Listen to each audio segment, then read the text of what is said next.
पैसा कमाना नॉर्मल है, पैसा कमाना नॉर्मल है। दूसरे को दान करना सबसे कठिन है। कठिनों को हर समस्या समाधान करना, सबका गरीबों को दान करना, सब गरीबों को दान करना, सबका आशीर्वाद लेना, यही पुण्य का भागीदारी है। सबका इंसानियत ईमानदारी है। मैंने सबको दान किया।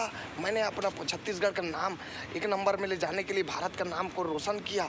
मैंने प्रकाश छत्तीसगढ़िया, मैंने हमेशा हित के लिए काम किया। मैंने हमेशा नेक काम किया। मैं प्रकाश छत्तीसगढ़िया, मैंने जीवन का एक नाम दिया। मैंने अपना जीवन को खुशहाल व्यतीत जीवन बिताने का एक नाम लिया। मैं छत्तीसगढ़िया, मैं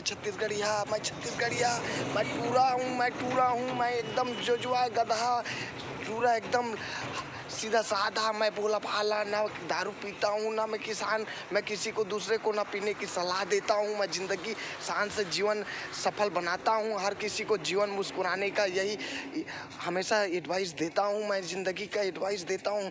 जय छत्तीसगढ़िया, भारतवासी, जय जवान जय किसान, सबका नारा मैं ये बुलाता हूँ। ज़िंदगी शान से बिताता हूँ। मैं ज़िंदगी शान